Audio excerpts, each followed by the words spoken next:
Sebelum kita memberikan fasilitas kepada mereka, kita menyalakan telepon dulu akan Bapak mungkin juga waktu.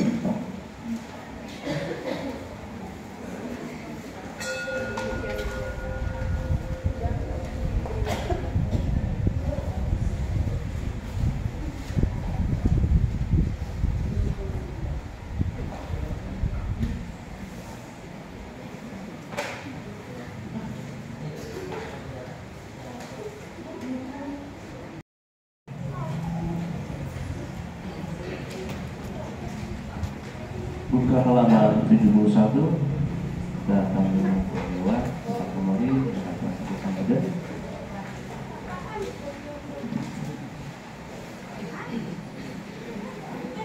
Samantha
ini sudah tahu lah masing-masing, sudah terlatih setiap minggu. Jadi ini istilahnya untuk dijaga. Ya, jadi bukan meminta sila dari pantai sebenarnya. Nah, karena kalau minta sila pantai kan ada 227. Diminta 5 lama-lama habis. Jadi mesti minta silanya. Tapi memohon tuntunan sila. Nah. Namo tassa bhagavato arahato samma sambuddhassa. Namo tassa bhagavato arahato samma sambuddhassa. Namo tassa bhagavato arahato samma sambuddhassa. Namo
Sang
สุราเมรยมัจจปมาดัฏฐานาเวรมณีสิกขาปดังสมาธิยามิ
สวะโสจะปุมเบจะกัตปุญญตาอัฏฐสัมมาปณิธิจะเอตมังคลมุตตมันติ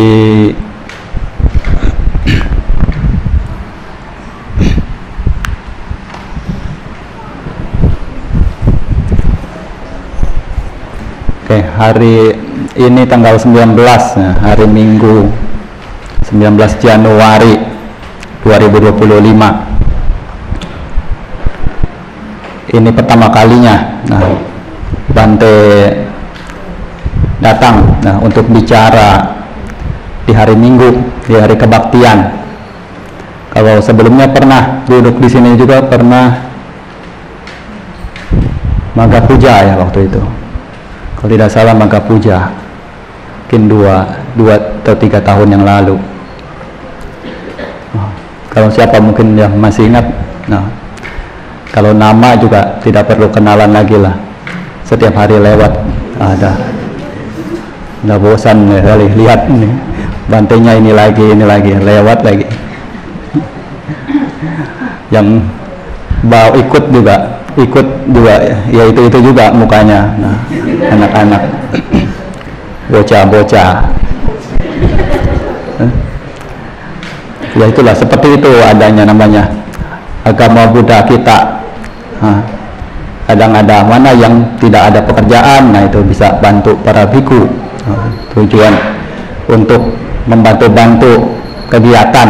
Jadi kegiatan dalam Buddha Sasana ini sebenarnya ada banyak hal.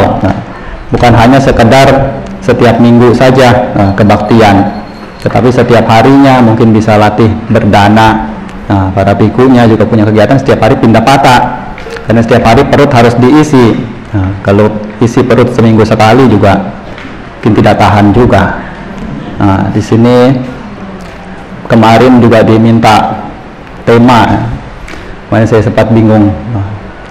Awalnya diminta untuk ya isi ceramah, oke lah, karena tinggal di kampung ini, di wilayah sini.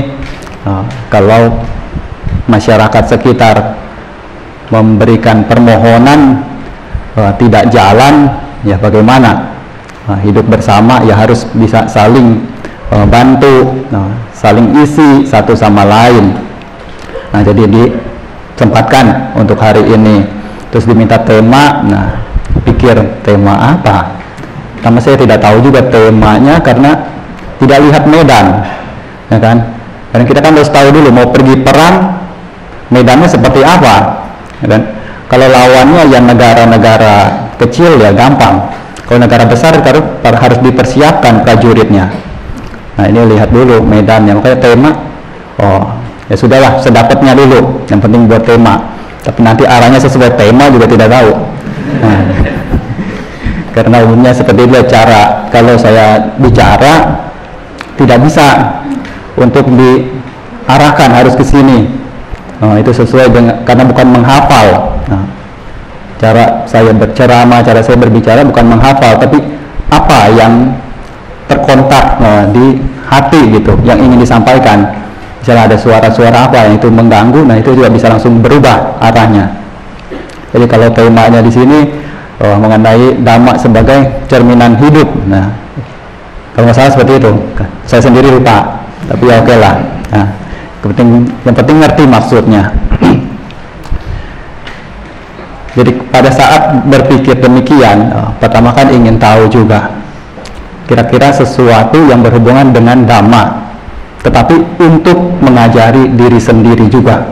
Nah, jadi perlu diingat bahwa Buddha Sasana kita, Sang Buddha mendirikan agama Buddha ini, nah, yang disebut dengan Buddha Sasana, ajaran beliau untuk mengakhiri penderitaan dari masing-masing makhluk hidup yang ingin untuk mengakhirinya, yang mampu untuk mempelajari dan melaksanakannya. Nah, dan di sana juga untuk mengajari diri masing-masing, karena Dhamma ini bukan seperti barang. Kalau barang ataupun makanan misalnya, kita bisa kasih ke orang lain makan itu kenyang. Nah, tapi kalau Dhamma ini itu tidak bisa hanya sekedar demikian, walaupun diberikan, dijejali sebanyak apapun, nah, kalau orang itu tidak bisa menerimanya juga tidak dapat. Nah, jadi harus orang tersebut lagi yang melakukan opanaiko. Nah, opanaiko tadi mungkin dibaca di bagian Dhammanusati, opanaiko, lihat ke dalam diri. Nah, karena Dhamma itu pacatang, nah, ada di dalam diri masing-masing. Siapapun punya Dhamma itu, siapapun bisa untuk melihatnya jika mau untuk melihatnya. Nah, makanya di sini lebih ke arah ketika saya berpikir, cermin, oke lah, karena cerminan itu kan biasanya orang pakai cermin untuk lihat dirinya, kan? Kecuali kaca spion, nah itu beda. Kalau spion untuk lihat diri sendiri bingung juga mau nyebrang. Nah, tapi kalau cermin betul untuk lihat diri sendiri. Nah, ketika lihat sendiri kan pasti tahu di sana. Ada di mukanya, nah, ada cemong, ada apa kan bisa dirapikan, gitu.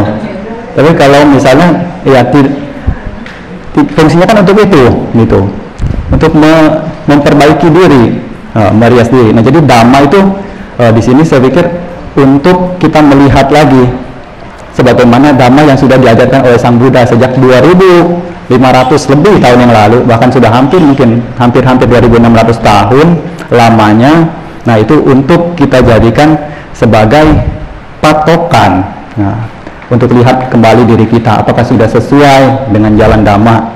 Karena mungkin banyak dari kita di kehidupan saat ini mungkin tidak perlu tidak perlu kita ambil yang umum saja. Nah, sebagai contoh umum, biasanya mungkin ada yang berpikiran sudah mengenal Buddha Sasana, sudah datang ke wihara, praktek agama Buddha sekian tahun, sekian lama, tapi kok masih hidupnya begini-begini saja, tidak ada perubahan, tidak ada perkembangan, tidak ada kemajuan. Nah, mungkin Buddha Sasana ini tidak membawa manfaat, pikirnya, atau mau cari cara yang lain, cari jalan yang lain.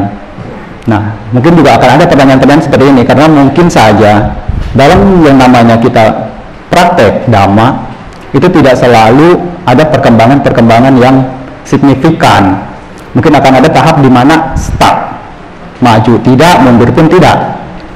Nah, kalau seperti itu, di situ akan timbul keraguan. Ya, mau bagaimana? Nah, setelah di sini ada pertanyaan seperti itu, maka yang paling tepat untuk kita lakukan itu adalah ya introspeksi ke dalam diri untuk lihat dengan cara membandingkan. Bandingkan diri yang saat ini dengan yang sebelum mengenal Buddha Dhamma. Nah, itu mungkin akan terlihat jelas sekali. Pasti mungkin beberapa akan merasa, oh iya, pada saat masih belum mengenal agama Buddha, ada nyamuk lewat juga tidak ada rasa takut sedikit pun untuk membunuh. Oh, ada barang, ada uang jatuh juga, ya langsung saja diambil. Nah, ada hal-hal yang mana itu karena tidak tahu sebelumnya. Tetapi begitu mengenal Buddha Sasana, tahu Pancasila Buddhis itu apa saja, tahu ini loh pantangan dasar sebagai umat awam.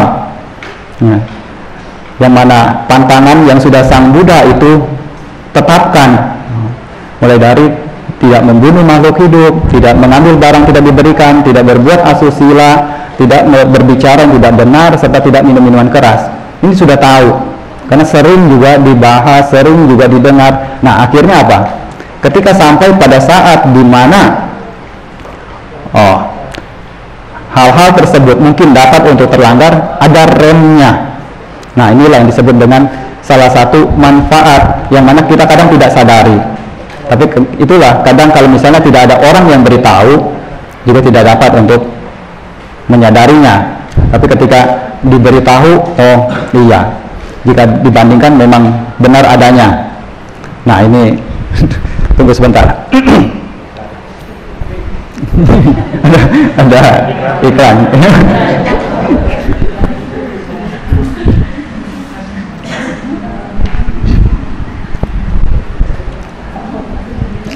Oke, jadi maksud cerminannya itu di situ, ya, cerminannya di sana untuk diri kita kembali lagi lihat, membandingkan dari yang sebelumnya, lalu yang saat ini bagaimana.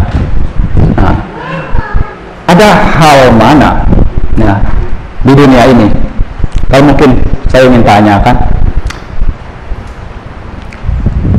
apa satu-satunya yang kita miliki yang paling berharga di dunia ini saat ini, ya?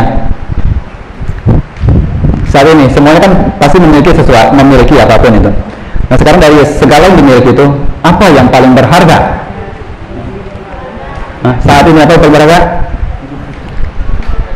Ya, hampir tepat. Yang paling berharga itu adalah saat ini, waktu kita saat ini, karena saat inilah satu-satunya kita miliki, gitu. Kita tidak punya lagi masa lalu yang sudah berlalu, dan masa depan juga kita tidak punya, karena kita tidak tahu, itu masih belum kelihatan, dan masih abu-abu, belum tahu seperti apa. Tapi satu-satunya yang paling berharga yang kita miliki saat ini adalah ya saat ini. Saat ini mau gimana? Mau dibawa kemana? Mau berjalan ke kiri, ke kanan, itu semua ditentukan dari saat ini. Nah, makanya ini yang ketika tahu ini yang paling berharga, jadi pesan yang penting untuk disampaikan kali ini itu adalah agar kita menghargai setiap waktu saat ini dengan memiliki kesadaran penuh. Ya, kesadaran penuh di dalam menjalani kehidupan. Mungkin kalau bahasa umumnya mindfulness. Nah, di mana-mana ada itu apa? ODM ada di mana-mana. One day mindfulness. Ini kalau mungkin tidak harus sampai 1 hari lah. Tapi sering-sering mindfulness itu lebih bagus juga. Jadi sering-sering ada kesadaran terhadap diri sendiri. Nah, karena Buddha Sasana kita mengajarkan untuk melatih kesadaran, menjadi sadar. Kalau misalnya kita pelajari dari dasarnya, Buddha itu, kata Buddha itu apa? Buddha itu kan artinya sadar, yang sadar. Dan kita mengikuti beliau sebagai guru junjungan, ya kita juga harus sadar. Kalau kita juga tidak sadar, ya tidak nyambung. Gurunya seperti apa, muridnya seperti apa. Nah, jadi dari sini, ketika sudah sampai pada tahapan ini, mungkin setidaknya sudah cukup tahu lah kira-kira bagaimana akan mulai membawa diri. Nah, makanya dari bait yang saya sampaikan di depan, itu adalah bait dari Manggala Sutta, Patirupa Desa Wasoca, itu pubeca kata punyata atas sama panidi ca. Nah, itu lahir di tempat yang sesuai berkat jasa-jasa dalam hidup yang lampau, lalu menuntun diri ke arah yang benar, itulah berkah utama. Lahir di tempat yang sesuai seperti apa? Ya seperti ini. Kita sudah lahir di tempat yang mana ada ajaran Buddha. Walaupun susah juga tidak sampai kelaparan, tidak sampai perut itu buncit, tidak sampai busung lapar, tidak sampai juga harus hidup dalam serba ketakutan. Nah, tidak ada tiba-tiba kita duduk di sini ada bunyi entah rudal dari mana jatuh. Nah, itu kan tidak ada juga. Ini artinya sudah merupakan satu berkah, kita lahir di tempat yang sesuai. Nah, lalu setelah lahir di tempat sesuai, berkat dari karma-karma yang lampau. Nah, kalau kita tidak punya timbunan karma masa lalu, tidak punya kebaikan masa lalu, tidak mungkin akan dapat kenyamanan seperti ini, tidak mungkin akan dapat kesempatan seperti ini. Bisa duduk di sini, bisa belajar Buddha Sasana, bisa tahu dalam hidup ini sebenarnya arah tujuan yang ingin dituju ini kemana, mau cari apa. Harta benda dikumpulkan sebanyak apapun juga ditinggalkan, anak istri, keluarga semuanya juga ditinggalkan. Lalu apa yang ingin dicari? Nah, Buddha Sasana punya jawabannya. Nah, itu kalau misalnya kita tidak punya tabungan karma dari sana, kalau sebelumnya mungkin belum pernah menyatakan diri sebagai upasaka, sebagai upasika, berlindung kepada Buddha dan Sangha, mungkin juga tidak tahu entah bagaimana bisa bertemu dengan ajaran Buddha Sasana ini. Nah, lalu kemudian setelah dapat demikian, juga yang bagian ketiganya itu juga tidak kalah pentingnya, adalah menuntun diri ke arah yang benar. Kita mungkin sudah lahir di tempat yang sesuai, sudah hidup dengan tabungan karma lampau yang sangat baik, tapi kalau menuntun dirinya tidak benar, ini juga bahaya kan? Punya tabungan karma lampau, punya banyak uang, juga lari ke tempat-tempat hiburan, bersenang-senang dan lain sebagainya, tidak karuan, tidak jelas, akhirnya juga ya tidak dapat apa-apa juga. Nah, makanya di sini tiga hal ini di dalam berkah utama ini juga merupakan bagian dari cerminan itu untuk diri kita kembali melihat lagi apakah sudah sesuai. Jika merasa mengapa di dalam Buddha Sasana ini seakan-akan tidak ada semacam mukjizat lah, tidak ada semacam mukjizat, tidak, Sang Buddha tidak turun melindungi saya misalnya, ya kan, tidak duduk aja diminta bangun juga tidak bangun-bangun. Nah, jadi harus tahu kalau misalnya kita pegang ajaran Buddha, nah, bukan Sang Buddha melindungi kita dengan cara beliau bangun mengangkat kita atau menuntun kita, bukan, tetapi dari ajaran yang telah beliau ajarkan itulah yang kita pelajari untuk bawa diri kita sendiri juga untuk sampai ke sana. Nah, jadi ibaratnya seperti beliau itu hanya sekadar menunjukkan jalan. Nih, tunjukkan jalannya ke sini. Mau jalan, mau tidak, yaitu urusan masing-masing. Yang jelas beliau sudah tunjukkan ini jalan yang benar. Gitu. Beliau juga tidak paksa. Nah, terus kemudian juga sama seperti ibaratnya beliau itu menyalakan pelita di tengah kegelapan. Jadi dunia ini ibarat sesuatu yang penuh dengan kegelap gulitaan. Lalu Sang Buddha nyalakan itu pelita dengan harapan agar seorang yang memiliki mata atau penglihatan yang baik itu dapat melihat ke arah-arah lain, melihat benda-benda lain agar tidak menabrak dan lain sebagainya. Nah, jadi kembali lagi, siapa yang punya mata itu, siapa yang punya penglihatan itu, bukan Sang Buddha. Sang Buddha hanya menyalakan pelitanya, sisanya ya diri kita. Pakai cahaya itu untuk manfaat seperti apa. Nah, kalau tidak bisa menerimanya juga ya tidak dapat hasil apa-apa. Nah, makanya inilah diperlukan kebijaksanaan ya di dalam praktek Dhamma. Selanjutnya akan bicara lebih ke dalam sedikitlah mengenai Dhamma ajaran Sang Buddha, yang mana keluar dari tema. Karena kalau tema ya hanya sebatas di sana, tetapi harus menyampaikan inti dari Dhamma ajaran Sang Buddha itu sebenarnya apa. Karena kalau misalnya kita belajar agama Buddha, kita tidak tahu Sang Buddha itu sebenarnya Dhamma ajarannya apa sih, yang mana nanti arahnya ya ke sana, ke sini, tidak jelas, karena terlalu mengikuti tren, mengikuti zaman, jadi akhirnya apa? Melenceng. Makanya ini juga perlu dipertahankan, perlu disampaikan secara berkala. Ini Dhamma ajaran Sang Buddha, dimanapun beliau, kalau kita baca dalam riwayatnya, memberikan wejangan atau memberikan Dhamma pamungkas, itu pasti beliau akan angkat Arya Saja, 4 Arya Saja, dukkha, samudaya, nirodha, magga. Dukkha itu apa? Dukkha itu penderitaan. Penderitaan kelahiran adalah dukkha, usia tua adalah dukkha, sakit adalah dukkha, kematian adalah dukkha, berkumpul dengan yang tidak disenangi adalah dukkha, berpisah dengan yang dicintai adalah dukkha, tidak memperoleh apa yang diinginkan adalah dukkha. 5 kelompok kemelekatan atau pancakanda itu adalah dukkha. Jadi dalam hidup kita pasti akan menemui itu semua, cepat atau lambat pasti akan menemuinya. Ini yang Sang Buddha ajarkan. Jadi kita harus tahu bahwa Sang Buddha ajarkan dukkha ini untuk dikenali, untuk diketahui bahwa hidup ini memang demikian adanya.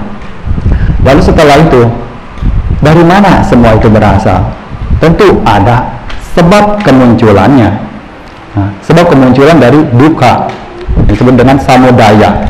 Karena ada kama tanha, bhava tanha, vibhava tanha. Kama tanha itu nafsu ragawi. Bhava tanha itu nafsu untuk terus menerus demikian, terus menerus hidup seperti ini, tidak mati dan lain sebagainya, merasa demikian, walaupun ya akhirnya juga tidak demikian.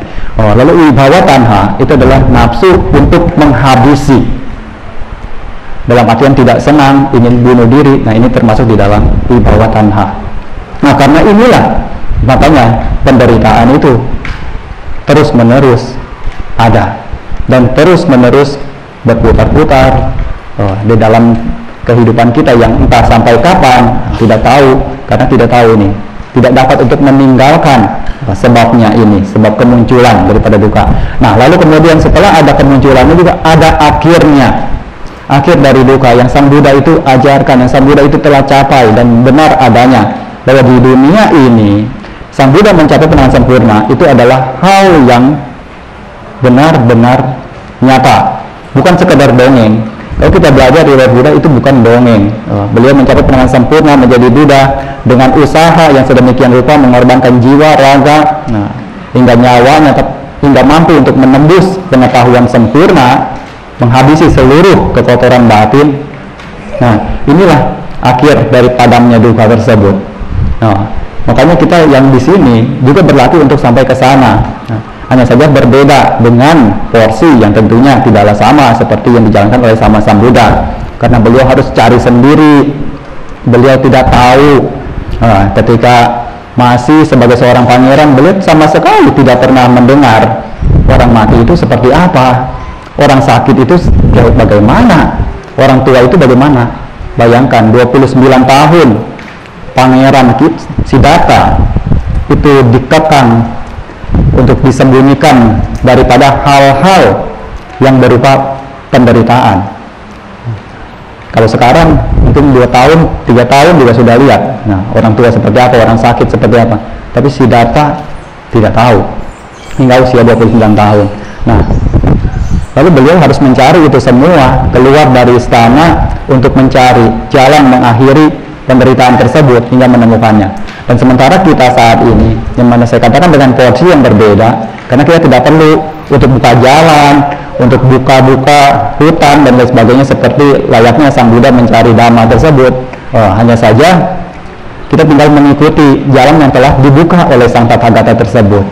Arya Magga itu sudah dibuka, jalan tengah yang sudah jelas beliau temukan dan nyatakan, kita tinggal mengikutinya. Nah, agar dapat sampai pada akhir dari penderitaan yang disebut dengan nibbana. Nah, itu adalah tujuan tertinggi di dalam Buddha Sasana ini. Nah, jadi kalau kita tahu tujuan, setidaknya walaupun tidak sampai, nah, karena ada juga orang-orang tertentu, nah, yang dia takut. Nah, saya dengar cerita ada orang dia ke India. Begitu di India, biasa kalau ke India itu ke empat tempat yang ziarah, ya, 4 tempat ziarah dalam Buddha Sasana. Ya, ada Taman Lumbini, ada Buddha Gaya, ada Taman Rusa Isipatana, Nigadaya, ada Kusinara. Nah, biasanya di sana umat-umat itu kan datang, dia kan biasa rombongan orang Indonesia. Ada bikunya juga. Nah, di bawah namaskara depan sana. Lalu biasa bertekad kan, semoga apalah macam-macam lah tekad masing-masing orang masing-masing. Biasa di akhir ya, semoga mencapai nibbana. Nah, dia setiap kali itu ada kata semoga mencapai nibbana, dia akan langsung buru-buru dia akan ambil tanah. Ini. Jangan sekarang ya. Nah, jangan sekarang. Takut mati ya. Setiap kali seperti itu katanya. Nah, makanya inilah, karena beda-beda orang, beda-beda persepsi. Selalu jangan sekarang. Nah, padahal kalau sekarang juga ya itu udah aman lah, ya kan, tenang. Tapi dia persepsi dia, ya kan, masih ada ingin apa lagi. Nah, jadi ini kita yang walaupun kita tidak tahu mungkin seperti apa, setidaknya cukup tahu bahwa kita mengenal Buddha Sasana ini, mempelajari Buddha Sasana ini sampai seusia ini tetap menekuni ajaran Buddha, itu tujuannya untuk kemana? Nah, bukannya hanya sekedar ya udah ikutlah, lihat tetangga pergi ya pergi aja, nah, nggak tahu apa-apa, duduk aja diam, nah, masa bodoh, pulang ke rumah ya tidak tahu apa-apa lagi.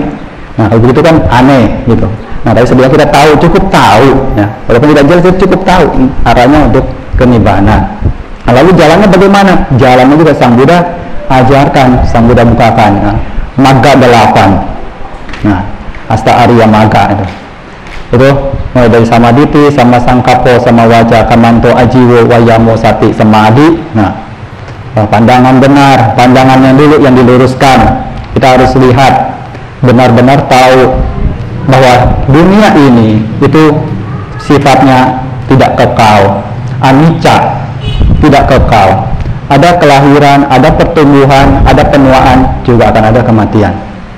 Lihat ini dulu, lihat pohon, mulai dari dia keluar tunas, nah dari biji keluar tunas, lalu tumbuh, lalu lapuk, juga mati, juga demikian. Ini anicca, ketidakkekalan. Apa yang tidak kekal itu adalah penderitaan. Ya, kalau tidak kekal dia berubah, dia menderita. Seperti ketika kita duduk lama-kelamaan juga mulai ada perasaan berubah. Pertama kali duduk mungkin 5 menit pertama nyaman, tapi begitu masuk 10 menit, 20 menit, nah ada perubahan. Nah, itu penderitaan. Dan semua itu adalah anatta, tanpa aku, tanpa diri. Nah, bukan aku. Seperti misalnya ketika kita duduk, rasa sakit, coba tanyakan siapa yang sakit itu. Kalau misalnya aku, lalu aku yang mana? Apa aku ini kaki? Apa aku ini pinggang? Apa aku ini punggung? Lalu aku yang mana? Kan tidak semua juga merasakan sakit bagian tubuh. Ada bagian tubuh yang tidak merasa sakit juga ada. Nah, ini ketiadaan inti, tanpa aku. Nah, begitu paham ini pandangan benar. Nah, lalu juga berusaha untuk jaga pikiran benar. Nah, pikiran benar itu seperti apa? Ya, berpikir untuk tidak menyakiti, merugikan makhluk lain. Nah, berusaha untuk mengembangkan meta, cinta kasih, karuna welas asih mudita. Nah, lihat orang lain senang juga ikut senang. bukan lagi orang yang senang, ya malah iri. Lihat tetangga sebelah punya apa, mulai panas sendiri, kan aneh. Nah, itu belajar seperti lalu UPK. Nah, belajar untuk bisa untuk menerima dengan batin yang seimbang. Sekalipun kita sudah berusaha seperti apapun, namun ketika pada saatnya apa yang kita upayakan tersebut tidak berbuah sebagaimana yang diharapkan, juga dapat untuk menerimanya, dapat untuk lapang. Dimana ini pelatihan yang tentunya tidaklah mudah, karena ketika ada kita usaha pasti ada keinginan atau persepsi di sana ya, yang diharapkan kiranya seperti ini, balasannya seperti ini. Tetapi apabila kita dapat untuk mampu menerima itu semua, nah di sanalah penderitaan itu yang tidak perlu kita tidak akan rasakan. Nah, ini makanya latihan untuk UPK, latihan batin seimbang dengan pikiran benar, lalu ucapan benar. Nah, ucapan benar juga tidak berbohong, tidak memfitnah, tidak mencaci maki, tidak berbicara fitnah, tidak berbicara yang menyebabkan orang lain itu bertengkar. Segala macam pembicaraan tidak benar, tidak bicara omong kosong juga termasuk di dalamnya. Nah, lalu perbuatan benar sama kamanta. Perbuatan benar itu ada di dalam Pancasila, di sila pertama sampai dengan sila ketiga, itu termasuk sila kelima juga. Nah, itulah perbuatan yang salah. Nah, jadi hindari itu dengan perbuatan yang benar. Nah, kemudian sama ajiwa, mata pencarian benar. Nah, sebenarnya kalau misalnya tanya mata pencarian yang benar dalam versi Buddha Sasana itu apa? Sama ajiwa, yang paling bersih, yang paling murni, yang paling benar di dalam versi Buddha Sasana itu mata pencariannya menjalankan profesi sebagai apa? Dan mata pencarian berhubungan dengan mencari penghidupan, ya. Nah, itu ngapain?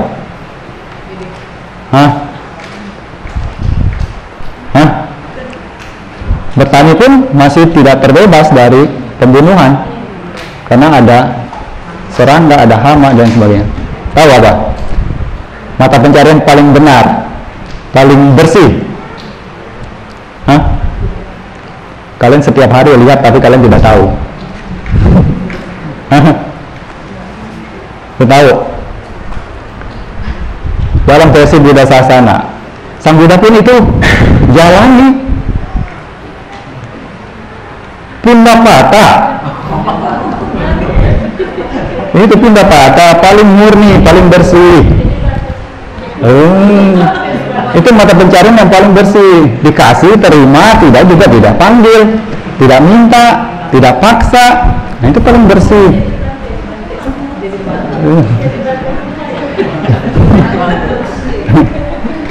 Nah, itu udah dari inilah, biar tahu gitu. Mata pencarian di dalam Buddha Sasana yang paling bersih itu adalah Pindapata, budayanya para Arya. Sang Buddha pun jalani itu.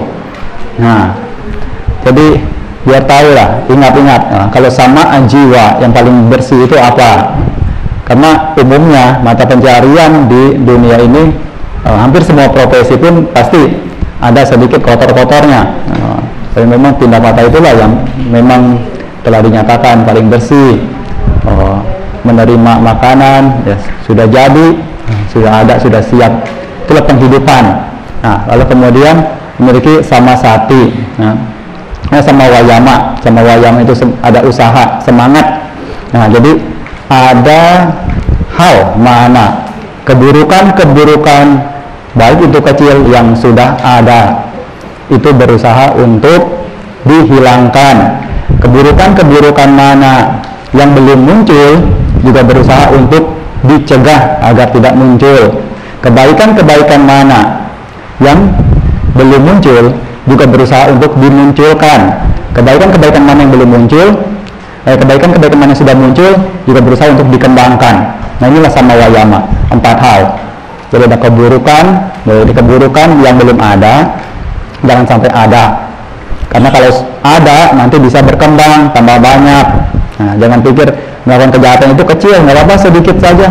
Nah, tapi kalau diperbanyak, ya sama seperti air, setetes demi setetes juga jadi satu tempayan.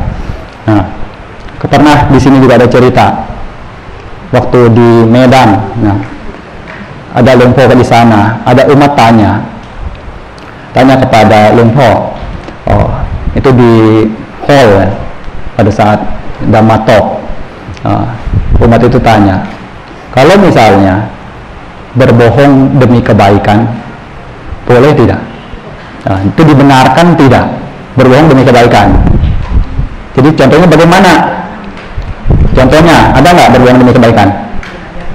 Hah? Ada nggak berbohong demi kebaikan? Contoh, punya orang tua dibawa ke rumah sakit. Sampai di rumah sakit, dokternya bilang kanker. Tapi ini sebagai anak yang dengar, orang tua nggak dengar, belum dengar. Nah, tahu. Sekarang, kamu sama orang tuanya nanya, saya sakit apa? Nah, kalau anaknya jawab benar, ya jawab dengan sesuai dengan kebenaran, mungkin dia bisa langsung stres, kondisinya bisa anjlok, dan masa hidupnya mungkin bisa lebih cepat daripada yang seharusnya. Dan kalau dia tidak tahu, mungkin bisa lebih panjang. Nah, di sini ditanyakan kepada Lumpo, kalau soalnya seperti ini, apakah kebohongan itu bisa dibenarkan? Nah, di sini saya dengar bagaimana beliau akan jawab. Tapi beliau berikan jawaban yang cukup berkarisma. Jawabannya adalah dengan cerita. Pada saat itu ada seorang biku duduk di satu persimpangan jalan. Lalu ada orang bawa sapi. Nah, bawa sapi lewat jalan. Biku ini lagi duduk, lihat dong. Kamu lihat, lewatlah dia. Tidak lama kemudian, biku ini mungkin berpikir, kok orang ini aneh sekali. Lewat bawa sapi juga seperti ketakutan, seperti gelisah. Beda lah orang kalau misalnya maling sama orang biasa, beda lewat. Nah, jadi tahu. Oh, lalu pikir dalam hatinya, kalau saya tetap di sini, nanti mungkin bisa bahaya. Jadi biku ini pindah ke seberang, duduk di seberangnya. Nah, singkat cerita itu sudah lewat. Tidak lama kemudian benar saja rombongan orang-orang itu yang ngejar sampai di sana. Sudah sampai di sana, lihat ada biku duduk, tanyalah ke biku itu. Nah, tanya ke biku itu. Tadi lihat tidak ada orang bawa sapi lewat sini. Biku itu tahu kalau misalnya dikatakan ke arah mana, pasti orang itu tidak akan selamat. Mungkin bisa mati, habis dikebukin. Biku juga tidak ingin lihat ada kekerasan terjadi. Nah, lalu bagaimana cara beliau jawab? Beliau bilang, sedari saya duduk di sini, saya tidak lihat siapapun.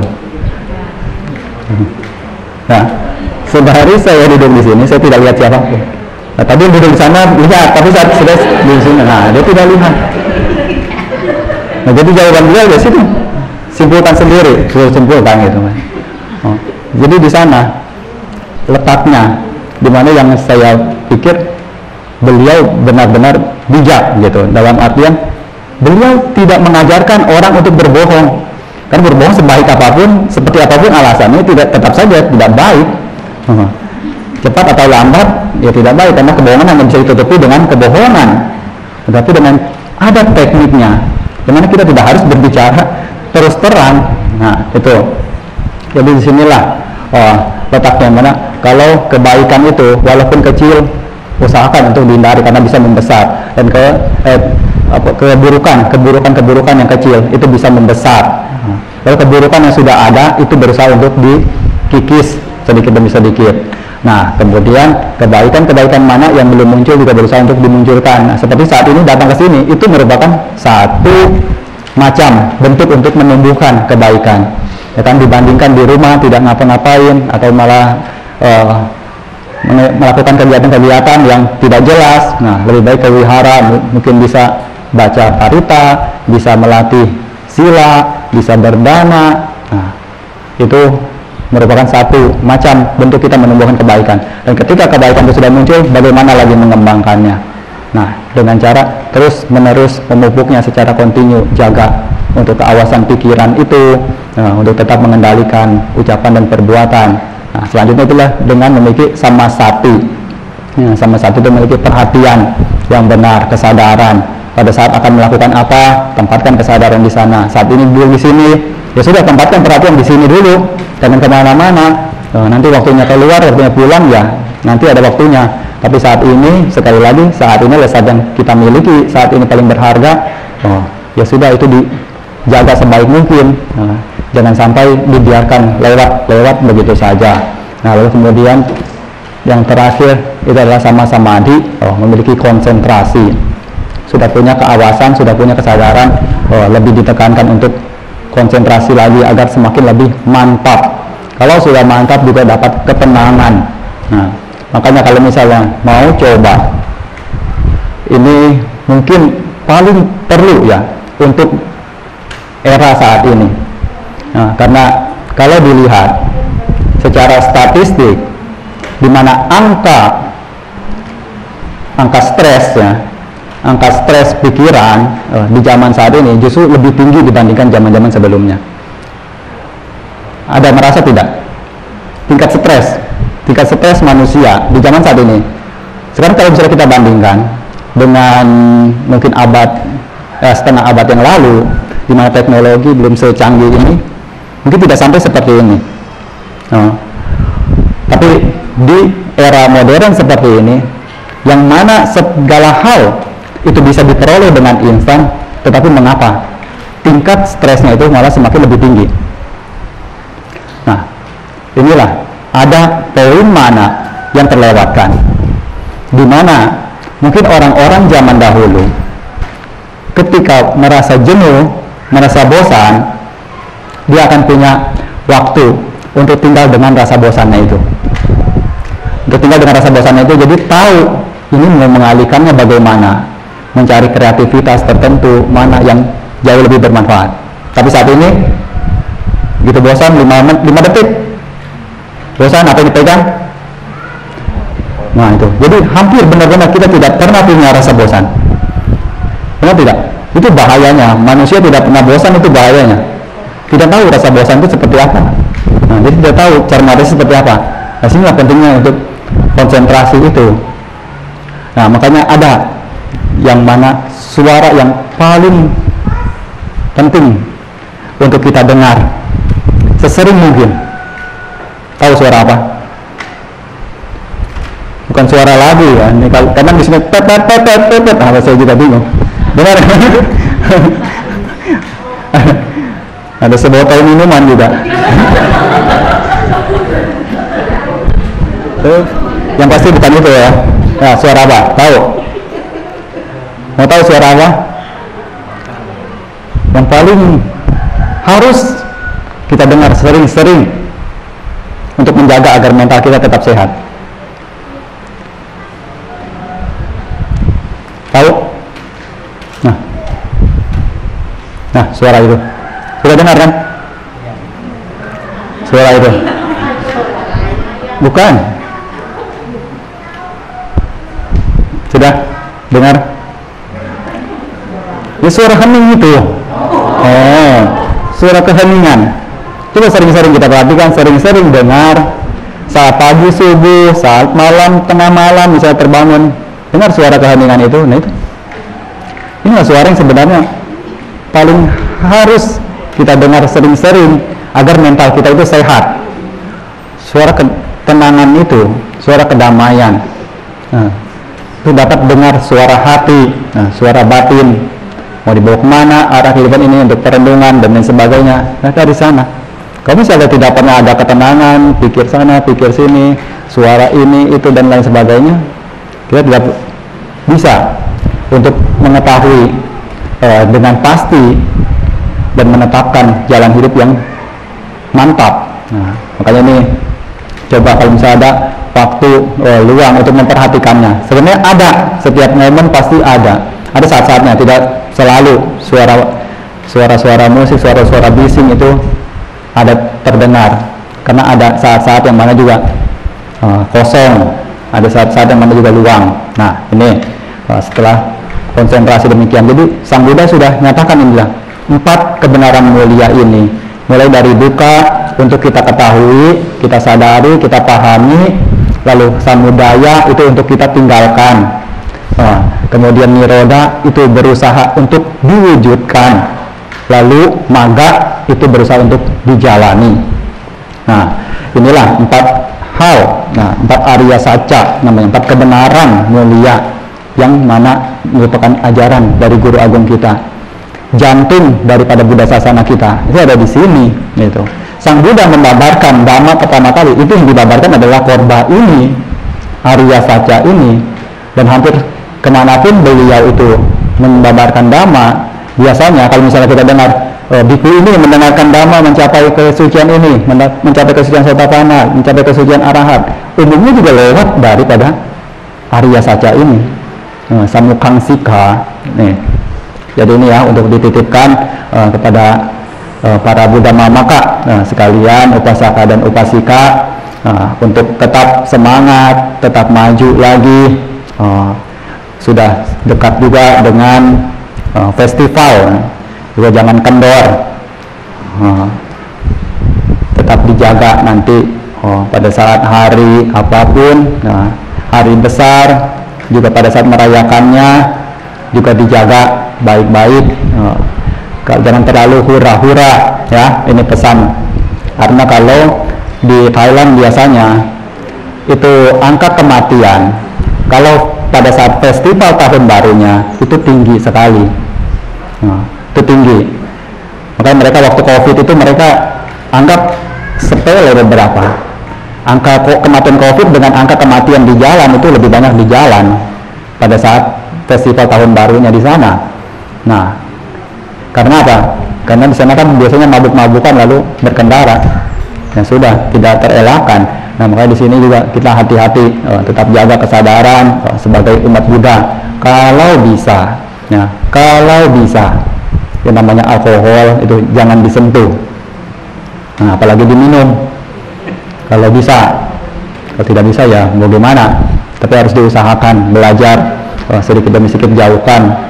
Orang mau sadar, bukannya mau hilangkan kesadaran. Kalau tanya mungkin orang yang stres di rumah sakit jiwa dia mau sembuh. Lah kita yang sadar ini mau sakit, kan aneh kebalik. Itu. Jadi ingat ya, karena apa? Kalau sudah penyesalan, sudah terlanjur, itu hanya akan ada penyesalan. Dan itu tidak berguna lagi. Jadi sedari masih belum terjadi, juga usahakan untuk hati-hati, untuk waspada. Di mana ajaran Sang Buddha itu mengajarkan untuk memiliki kesadaran, untuk waspada. Nah, ini dititipkan. Lalu mungkin mengenai tidak lama lagi juga ada Magga Puja juga, Magga Puja lagi. Nah, itu juga diingat-ingat lagi sebagai hari penting di dalam Buddha Sasana kita. Ya, bukan sekadar Cap Dome. Kalau Cap Dome itu tradisi, tapi kalau yang dalam Buddha Sasana kita itu Magga Puja, malam atau hari di mana Sang Buddha itu membabarkan Owada Patimokkha. Nah, itu siang hari terjadi di Wewuwana, hutan bambu. Nah, di wihara di sana, Raja Gaha, beliau membabarkan Owada Patimokkha yang mana sebagai hari Dhamma. Nah, jadi kalau misalnya harus tahu Buddha Sasana kita itu memiliki 4 hari penting apa saja. Nah, itu ada hari Magga Puja, hari Wisaka Puja, ada hari Asala Puja, ada hari Atami Puja. Nah, Magga Puja itu adalah hari Dhamma, hari Sang Buddha membabarkan Owada Patimokkha, di mana Dhamma yang beliau akan sampaikan itu semuanya dirangkum di sini. Mulai dari janganlah berbuat jahat, tambah kebajikan, sucikan hati dan pikiran. Wisaka Puja itu hari Buddha karena itulah hari kelahiran, pencapaian kenangan sempurna serta Mahaparinibbana atau mangkatnya Sang Guru Agung. Lalu hari Atami Puja itu adalah hari di mana Sang Buddha dikremasikan 8 hari setelah beliau mencapai parinibbana. Makanya Ata itu 8, Atami Puja. Lalu kemudian adalah hari Asala Puja. Hari Asala Puja itulah hari di mana beliau membabarkan khotbah Dhamma pertama kali. Nah, Dhamma Cakkappavattana Sutta inilah yang dibabarkan, yang berputar hingga saat ini. Nah, bayangkan, sejak Dhamma itu diputar sampai saat ini belum berhenti ini putarannya.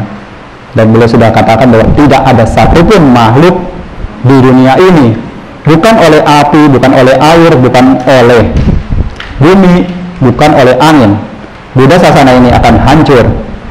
Nah, jadi tidak ada satupun yang dapat menghancurkan Buddha Sasana ini di luar daripada Buddha Mamaka itu sendiri. Jadi kalau misalnya tanya, kalau misalnya mau tahu Buddha Sasana ini akan hancur oleh siapa, jawabannya adalah oleh kita sendiri juga. Oleh para biku, samanera, upasaka dan upasika yang tidak lagi peduli, tidak lagi mau untuk mempelajari dan praktek Dhamma ajaran Sang Buddha seperti saat ini. Ya, oke. Oh, ini ada iklan lagi nggak nih? Udah mau selesai nih iklannya. Ya, oke. Sudah cukup lah. Tenggorokan saya sudah kering. Nah, selanjutnya sudah apa lagi MC? Saya kembalikan ke MC ini. Terima kasih Bante. Pasiennya memberikan apa yang saya coba Bante. Selamat mendapatkan waktu sehari-hari, Bapak Ibu ya. Selanjutnya kita akan memberikan Abdi Samuja yang akan dilakukan oleh semua para RT ya. Silakan. Sampai kita bisa bersiku dalam radio.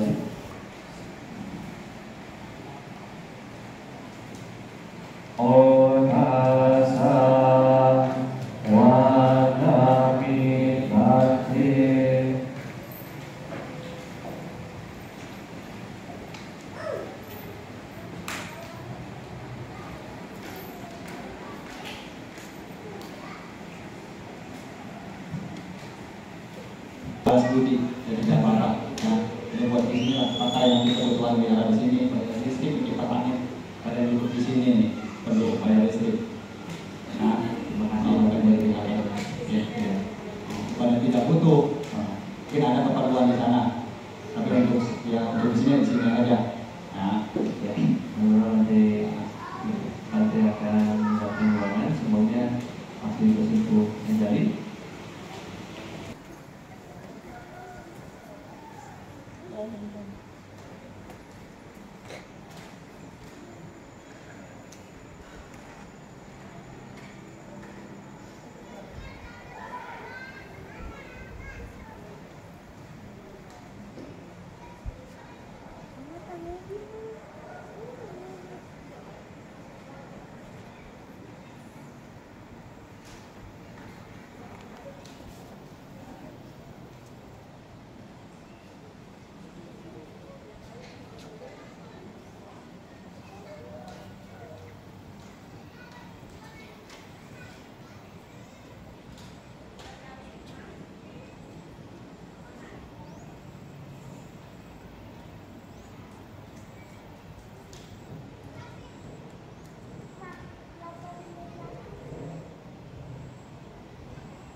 Terima kasih Bante.